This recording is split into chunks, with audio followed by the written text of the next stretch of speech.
Okay then, so without further ado, I'll get the slides shown as well. Just a moment. Okay then. So hopefully you can see the slides there in front of you. So yes, this is the March the 3rd, and this is the talk for the Virtual Careers Week 2021. And if you're unaware, then my name is Paul, and I am the Careers Manager for King Ed's, and I, along with Faye and Louise, make up the Careers team. And as well as putting on events like this, various talks, and sharing all the information that we do via emails and so on, we're also qualified careers advisors, so we also offer the opportunity for an appointment if you do wish to discuss anything in more detail. And you can contact us by the careers@kedster.ac.uk if there's any concerns about that. So today, this talk is focused on careers research. So the first question that I'm going to ask you is a kind of a rhetorical one, which is, where are you now? Now, in terms of careers research and you're thinking about your future plans, you could be in any number of three different possibilities. You could have decided on exactly what you want to be when you're older. You could have some ideas, but not certain, or you might have no ideas whatsoever. And that's okay. Very few students really know at this stage exactly what they want to be. It can seem a bit strange, or you may feel in the minority if in fact you don't know what it is you want to do, but the reality is actually you're in the majority. You'll find, particularly at King Ed's, that you'll obviously have friends, and maybe one or two of them have decided on what they want to be. They know they want to be a doctor or a barrister or something, and so they obviously talk about it. But everyone else who doesn't know what they want to be, who hasn't decided yet, don't talk about it because you haven't decided. So the only people that are talking are those that have got set plans, and you can feel that everyone's talking about their set plans and you're quiet and you don't know and you might be on your own. Well, that's not the case at all, because it's okay perfectly not to know exactly what you want to do. You shouldn't stress out about it. If you don't know what you want to be, you don't have to have decided on a specific career at this point. As I say, careers will change in the future, and there's plenty of time between now and when you start work properly for you to have decided and changed your ideas and so on. We just need to make sure that at this point that you're going in the right direction, basically, so that any possibilities that you are keen to consider or keep as an option, you keep them open to yourselves. You're not cutting yourselves off from anything by the choices that you make. So if you know what you want, you now need to make sure that you understand what it is, and you need to make sure that you understand how to get there. Because obviously that's the way to make sure that you're on that path and you can get to where you want to go and that it's right for you. If you're not sure, you should be looking into possible work areas and making sure which direction is you're going to head, and make sure that direction fits with your interests and your skills. As I said, it doesn't have to be a specific career. You don't have to say, I am definitely going to be a whatever, but you want to make sure that whatever direction you're going in fits with those interests and skills of your own and keeps those possibilities open to you. So where to go and what to use, basically, because it's really, really important to go and find out information about this. The only way for anyone to make a good decision about what they want to do, or a good decision about anything, is with information. It's entirely impossible and very stressful to sit there and just worry about it and think, oh, well, I might do this, or I could do that, or if you can go away and find that information, you're far able to say, right, there's this option that has this particular possibility. I quite like that, or compare it to that option. And with that information, you're actually able to make a sound decision for yourselves. The first place it's important to visit is Unifrog, and all Year 12s should have registered on Unifrog and should be all able to log on. I'm sure you've all logged on to register, as you did that part of your tutorials, but it's important that you get logged on again more recently or soon. if you haven't already, and start using the software and the information that's there, because it's really, really useful and important. First of all, on the careers library, first of all on Unifrog, sorry, there's the careers library, and that's as it sounds. It's a library full of careers information.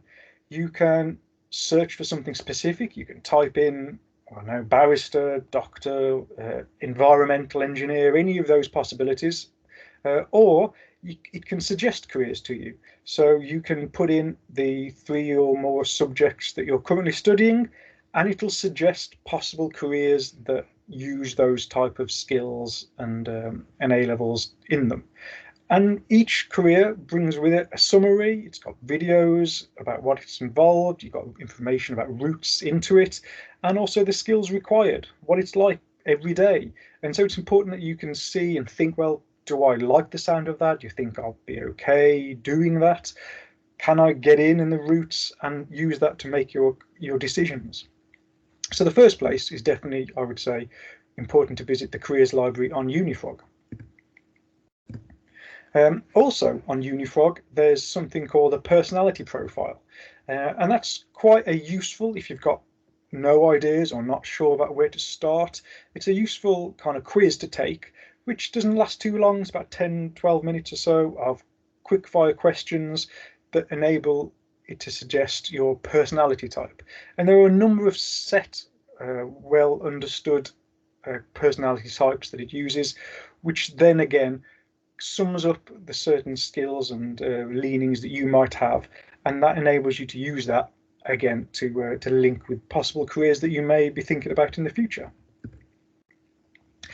I'd also really strongly recommend that you go to the King Ed's website.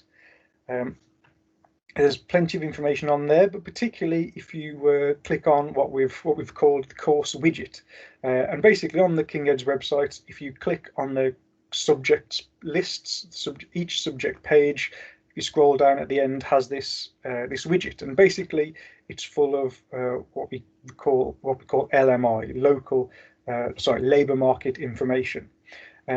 And for each course, each A-level subject, it suggests careers that people who study that go on to, but then you can also click along and it'll tell you not only what the employment rates for that particular role are, it tells you how much the salary is and gives you more examples and details of that career, which you can access via your subject that you're studying. So I would certainly recommend getting stuck in there and seeing some of the actual labour information about the local area, certainly to give you a bit of an idea about where that particular career might head.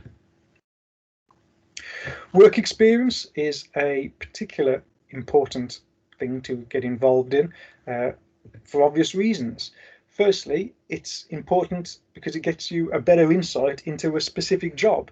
For instance, you might feel that you want to do something specific, be a solicitor or a teacher, say, or something like that. But it's important that you actually get some work experience to see what it's like. Reading about it is good and useful, but actually being in a classroom or in a courtroom or hospital and seeing what it's like not only can help you decide and confirm your plans, but you might decide, actually, no, it's not what I like. And that's a perfectly good outcome, to have been, to see, realise it's not for you, and that at the very least means that you're not going to continue down that route. You can then suggest or encourage you to suggest other possibilities you might be thinking about. So that's particularly one of the reasons to do it as well. And if you're not certain about the particular career, getting stuck in will at least help you firm up whether yes or no and confirm if that's where you want to go down. In terms of getting work experience, then it's a case of getting in contact with employers. Obviously, you don't have to know them beforehand. You can contact them either on the phone or an email or so on. But you should also utilise any friends and family links that you have. If there's, I know, an uncle or an auntie that's working in a particular area, then get in contact with them, see if they can talk to you through it, see if they can put you in contact with someone at the employer to see if you can actually get along for some work experience. Now, obviously, COVID and everything that's going on at the moment has obviously limited those opportunities. But even an online chat with an employer can be insightful. It's still worth trying to contact them. I do appreciate that there's far fewer opportunities, as lots of employers are struggling to get their normal workforce into the buildings at the moment, never mind additional work experience students, but it's still obviously worth getting in contact with them. And there are growing numbers of virtual work experience opportunities that are worthwhile considering. As I mentioned, it's getting more popular, and employers, certainly the bigger ones, are doing various types of experience, much like this, online over cameras and so on, that give you an opportunity to find out more about particular work. If you are able to get any work experience, then it's important that you email Louise, as she oversees work experience for the college, and it'll ensure that you record it correctly should that crop up. Someone's mic's on, I can hear that. I don't know if you can hear me, Lou. I don't know if you can go down and just check whose mic's on, just picking that up and close it. Thanks. Okay then, so moving on. Other opportunities that are really important are the King Ed's pathways. Now, hopefully, or you certainly were made aware of it when you started, but it's something that you can sign up for now if you've decided that actually it's relevant now and you want to get involved. And basically, the King Ed's pathways are a number of specific groups of students that are interested in a specific area. We have a number operating at the moment. We've got medicine, dentistry and veterinary, which are all together. We've got a healthcare pathway, which is basically anyone that's interested in working within healthcare, things that aren't medicine and so on. Things like nursing, physiotherapy, pharmacy, psychology, those type of things. We've also got teaching, students interested in primary or secondary teaching, engineering, creative arts. Again, that's very wide and can cover quite a large array of different possibilities. And there's also law, obviously, and banking, accounting and finance, or the BAF pathway. And we've also got a more general one. Oh, I think we mixed that. Okay. So the banking, accounting and finance one, and also a more general one entitled employment and apprenticeships for students who are feeling that they're more certain that they are looking to go into employment or apprenticeships. And as I said, if you sign up to be a part of any one of those, we'll, as a careers team at the college, be emailing you out specific opportunities for those areas. So if we're aware of any virtual work experience that fits in with one of those, we will send that out to students. If we're aware of any student study support days or taster days at university, or basically anything to do with those particular careers in order that you get work experience or better understanding of it, we'll forward that on to you. So if you aren't a member of any of those pathways but feel as though you should be, then drop an email to enrichment@keds.ac.uk to get signed up and receive those emails. It's also worth mentioning as well that all the opportunities that we send out are also put on Moodle, so that if you do join and obviously you've missed out, then you can go through the ones on Moodle and see which, if any, are still available to you. Now, I want to mention something along the lines of competencies now, because whatever kind of career you're considering, different ones will require different or certain skills from those who do the job. And developing these skills will not only make you more employable for those particular jobs, but by developing them and using that as evidence will make any applications you make far stronger. So these competencies, or these employability skills as they're considered, by developing these and being able to evidence how you've developed them, will make applications to jobs, will make applications to university or apprenticeships or anything else far stronger. And under Unifrog, if you go along there, again, if you scroll down, they've got information about what they call their Unifrog competencies. And they are, I think, about 9 different broad employability skills, things like communication, teamwork, problem solving, even things like literacy and numeracy. And they are the key things that all employers want. And you can obviously prove that you have them, you can further develop them through a great deal of different means. And by doing so, as I said, you can far improve your ability to apply to any further opportunities by bringing up these skills and discussing the evidence that you've created by doing that. And there are also lots and lots of other sources of research out there that I recommend you get stuck into. Unifrog, again, not just simply for the careers library as well as the personality tests that we've already mentioned, but they have a selection of what they call MOOCs, which stands for Massive Open Online Courses. And what these are basically, as its name suggests, online courses that are created and offered from universities and colleges all over the world. They're courses that can be range from a couple of days to a couple of weeks, and they cover anything and everything, whether it's specific subject or academic information or an area of employability and lots of other things.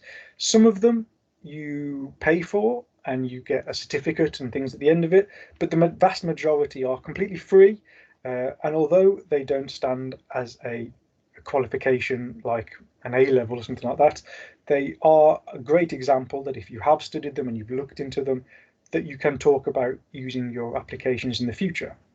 Similarly, there are a section on Unifrog which looks at webinars, the various different webinars that universities and employers and various other ones are offering that you should get involved in. Again, by reading and by attending these things and finding much more out about specific subjects or areas of subjects or careers or employers and so on, it strengthens your applications. You can talk about what you've learned when you apply, no matter what area it is. And it basically is a really strong area for you to show that you've done more research and really got stuck in. There's also far broader online opportunities. Things like LinkedIn is particularly useful. You can set up an account of your own. You can then see and get contact with particular individuals who are in the industries or the employers that you may want to contact or learn from. Also, there are TED Talks. I mean, there are, again, literally thousands of these talks online that cover a whole wealth of different things. And again, it shows an interest that you've looked into them and you've learned about different things, and you can relate them in many ways to applications or to future careers that you might be considering about. It's also, again, worth remembering or pointing out that these live webinars that we're doing, all of these videos can be recorded and made available for you to view at another time. And we've also got a large selection of other resources that we've put together for these careers weeks. And all of that is available on the website and on Moodle for you to look at, and we'll be adding the videos as we go on from not only this, but each of the talks that have been advertised, and we'll be looking at not only this week, but we've got the apprenticeship week next week, and then after that the higher education week, where we'll be looking at specifically apprenticeships and higher education. In terms of a timeline for kind of this research and this thinking about for yourselves, obviously we've got the careers weeks happening now, where now is the time to be looking at possible careers, finding about the routes that are best for you, and then considering apprenticeships in universities using the events that are going on the next 2 weeks. And as I said, you don't have to be 100% decided on a specific career by the end of year 12, but you should have decided on what you're doing after college, because at the end of year 12, you'll be registering on UCAS, for instance, and when you come back in year 13, you'll be making applications and for university or possibly for apprenticeships as well. And so it's really important that you have at least decided which direction you'll be going in. Certainly for some careers, for instance, if you've decided that you want to apply for medicine, then that's a great commitment, and so you would need to have not only decided that, but you should have also been focusing and getting work experience and doing the large amounts of preparation that needs to be done for those early applications. So unless that you've decided on something specific like that, you should at the very least have been deciding what it is you're going to be doing after college by the end of year 12. And now is exactly the time to be getting stuck in. As I said, getting stuck in with the careers information that we've talked about today, and then you can add to it with considerations about apprenticeships and higher education, university in the coming weeks. And it's all about looking and reading and letting things kind of sink in and enabling you to make some good decisions about where you want to be heading off to next. It's going to be putting you in the right direction. Another thing I want to mention is, particularly with degrees, you don't, as I said, you don't have to decide on exactly what 100% career you want to go to university. One of the advantages of university, for instance, is its flexibility. You could be deciding on a degree to study, and then having got that degree and graduated, it can then be used to go into something completely different or something not necessarily obviously related. So, for instance, if you decided you wanted to do accounting at university, you aren't then saying you are definitely going to have to be an accountant when you graduate. As I say, an accounting degree can be used in lots of other ways.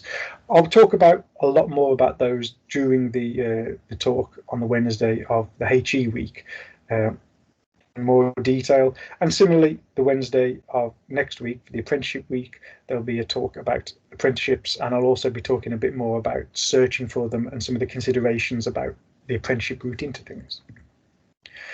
That pretty much covers all the things that I was wanted to kind of touch on and point you in the directions of helping you decide, or the information that you can get to help you decide on careers. After this, after I finish speaking, we can ask some questions via the chat, which I can do my best to answer. And if afterwards you do feel like you want a careers appointment to talk about your situation in specific detail, then if you drop an email to the careers team at keds.ac.uk, myself and Louise, we will happily see about making an appointment where we can have this one-to-one conversation with you in more detail. But that is everything that I wanted to speak about. So I'll close this down now, but if you have any questions that I can answer now, pop those in the chat and we'll see if I can answer them.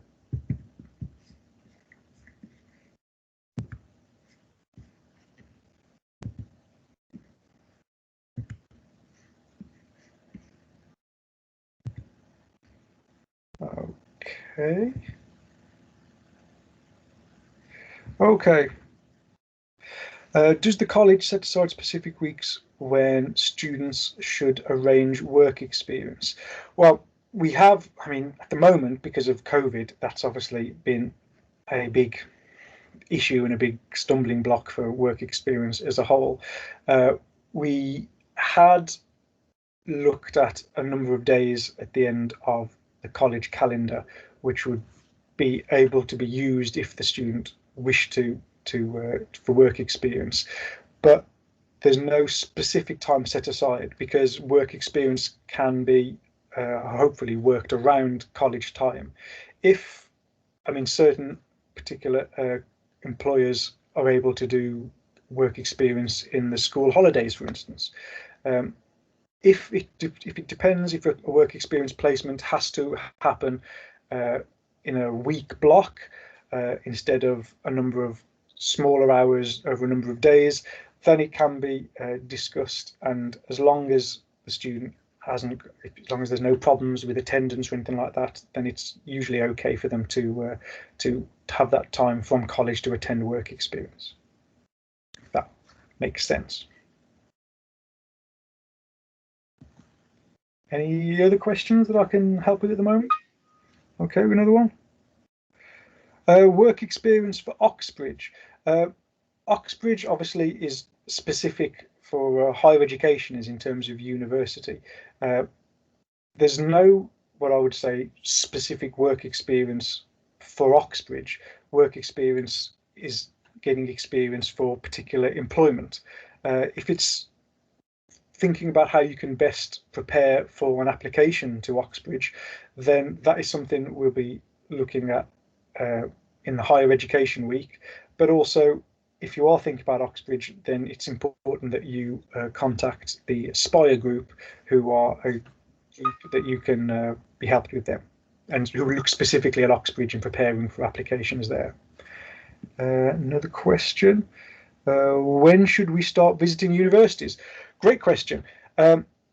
Again, in previous years, it would be a case of going to open days and actually visiting the places, and that's really useful.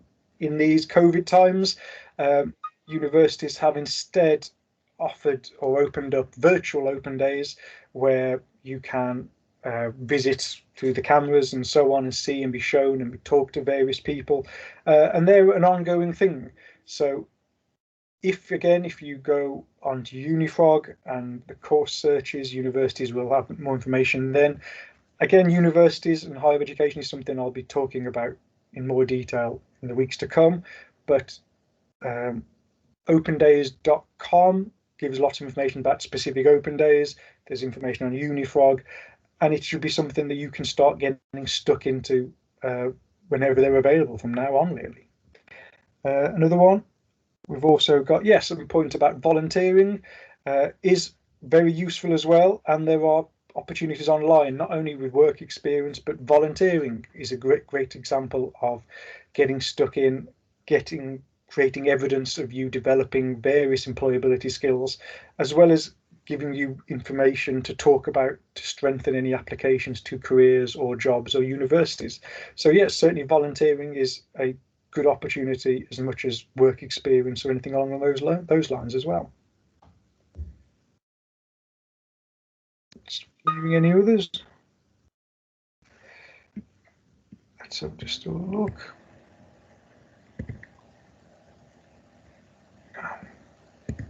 Okay, these are all popping up. Any work experience online for practical things like research? Again, work experience is limited at the moment. There are more practical possibilities that are cropping up that, again, we will forward out should we come across them.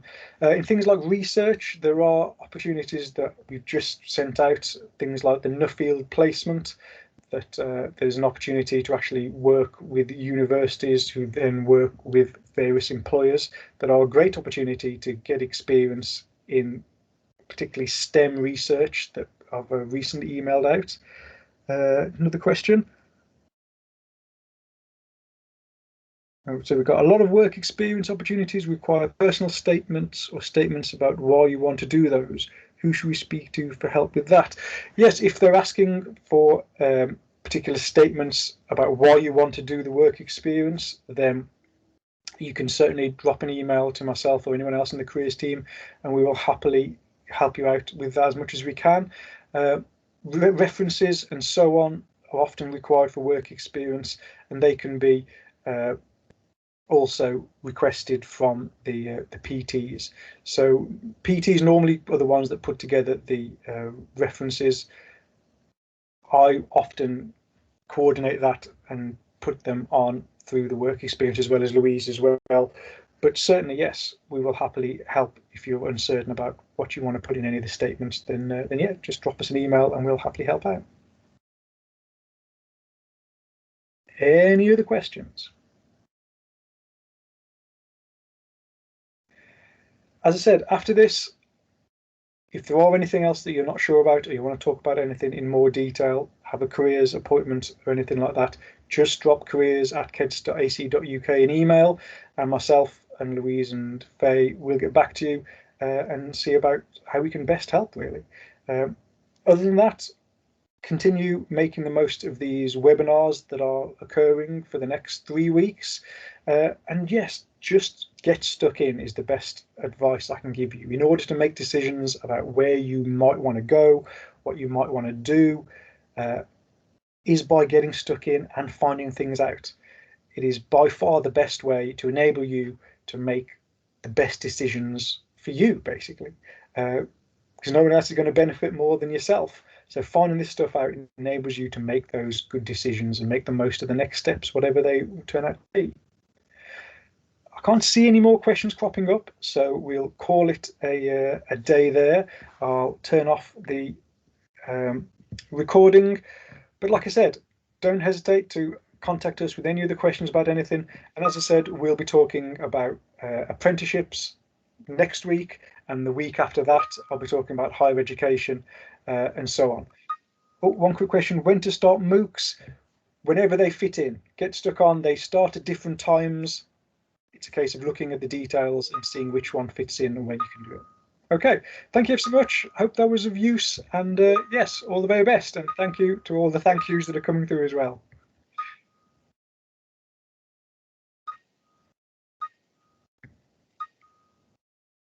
I'm not able to stop there.